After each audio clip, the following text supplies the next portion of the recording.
Hi, my name's Ryan from Urban Conceptz Theatre. I'm a performer, director and spoken word artist.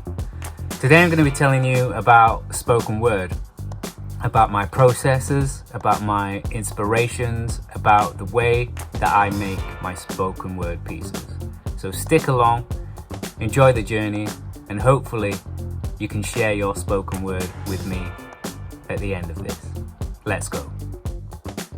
So, let's write spoken word.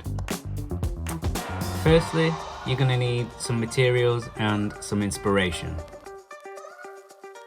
So grab yourself a notepad and your preferred writing equipment. Maybe that's a laptop or a desktop computer. Maybe a typewriter if you've got a typewriter, or even your mobile phone. Now, time for some inspiration. Now that could be a piece of art, that could be some music, that could be you going for a walk and seeing what inspires you out in the streets. The plan here is to write about something that interests you, something that makes you want to write more and keep your interest as you navigate through the story. It's important that this story is something that you can relate to, something that you want to bring inspiration to. So think about what you want to write about and make sure that you give yourself the time to make mistakes, time to rewrite, time to analyze your work. Take time to compose your spoken word, thinking about the format, the structure, and the intention of your spoken word piece. Also, we need to be thinking about your audience, who is going to listen or watch your spoken word piece. So you need to make a plan detailing how you want your audience to feel emotionally about the piece. How do you want them to interact with your spoken word piece? Will your audience be live? Will you be performing this in front of an audience? Is your piece for social media? Will you be recording a video? Or will your piece be visual or audible or a mix of the two? Now, you thought about all that, it's time to formulate your ideas and get writing. Here's an example of some of my spoken word. This piece was a commission and it had to include the following. It had to be about childhood. It had to mention the use of technology. It had to rhyme in parts, and it had to be delivered and digested digitally. I never thought that I was confident enough to be an artist. I want to tell you a story about my struggle as a child to learn to speak and spell. Close your eyes, relax your mind. Now raise your head towards the sky and imagine falling through time. Imagine yourself as a child, spirit running free. Imagine your heart and soul defying gravity. Now imagine your inspirations on stage or TV. And imagine the first time that you saw art that really inspired you. Imagine that one actor, that musician, painter, poet, creative that sparked a fire in you. Now imagine that you wanted to emulate this, but you were shy beyond compare. And in crowds outside of the normal, you just sit quietly and stare. Now open your eyes. That little shy child was definitely me. Now think about what our experiences would be if we stayed in our comfort zones and didn't push boundaries. I think deep down that I was born to be a performer, but I used to be extremely shy. I just couldn't get my confidence in order. You see, when I was young, I used to mumble my words and find it hard to concentrate to write and read. I remember being so shy around people that I would constantly stare down at my feet. But playing on my own, I would always dream of being this magical performer. And to help my speech, I remember my mum and dad getting me this speak and spell recorder. I'd punch in words, play it back, and my imagination would swerve. I'd imagine myself tap dancing on beautiful clouds, raining adjectives and verbs. I would use that red piece of technology to inspire me, light a fire in me, Make something completely abstract out of what was in front of me. Steal me away from reality. I'd sit back and I'd retract that square of words, buttons and digital displays and ignite my imagination and daydream the day away, whilst I learnt through imagination and play. Again, think about what our experiences would be if we didn't push boundaries. I'm older now.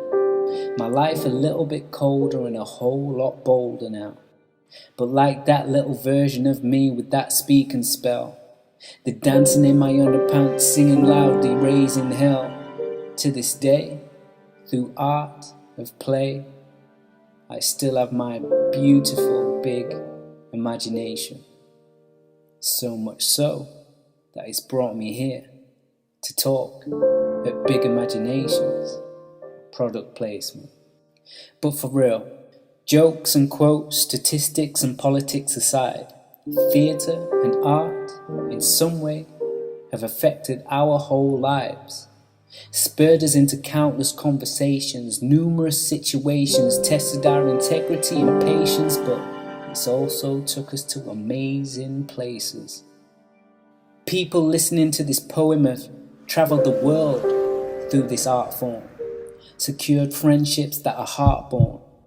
So surely it's our responsibility to shape the plausibilities, collate the core artillery and make the scores for agility.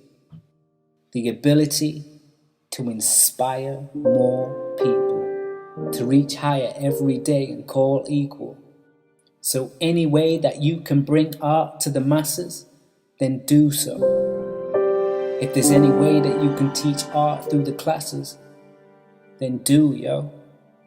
If there's any way that you can reimagine a space, refashion a place, or provoke passion in your local estate, then do so. Because maybe there'll be a little child punching away on their very own little piece of technology like I was on that speaking spell.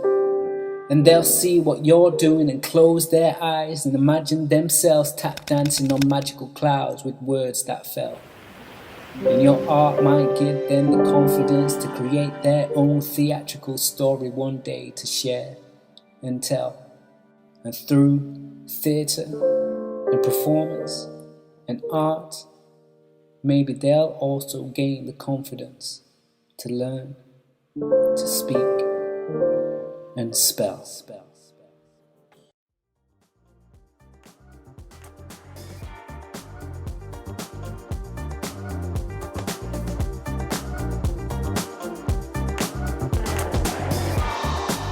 So now that you've got some tools and some inspiration, now it's time for you to get writing.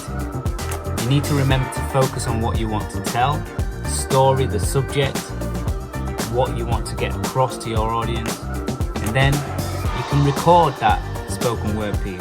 Record it on your laptop, record it on your phone, just write it down, try and memorize it, perform it in front of a mirror, get confident with your spoken word piece, and just enjoy what you're doing as an artist.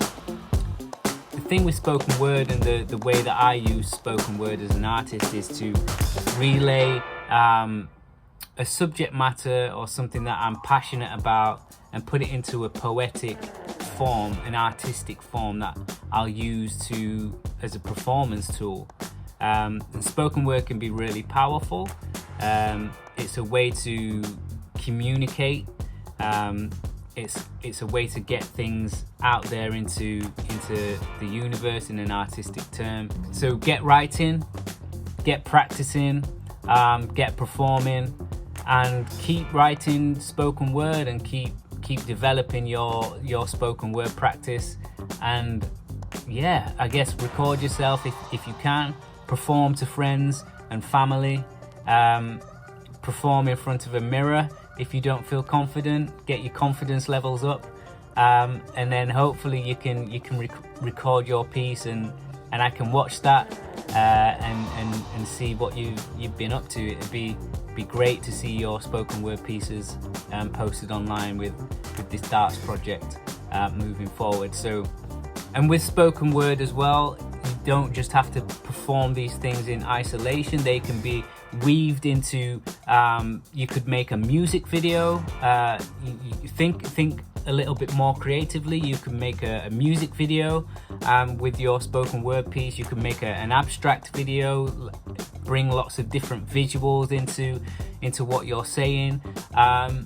You could also use your spoken word to interact with live performance, so doing spoken word with dance, for example, or movement. You could make a spoken word piece that is developed around a puppet show. You could make a spoken word piece that integrates with a live theatre performance.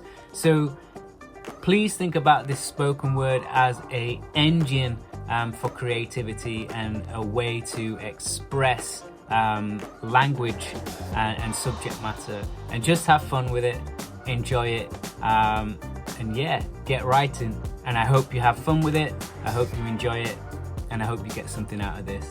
I've been Ryan from Urban Conceptz Theatre. It's been a pleasure. Until next time, I'll speak to you soon.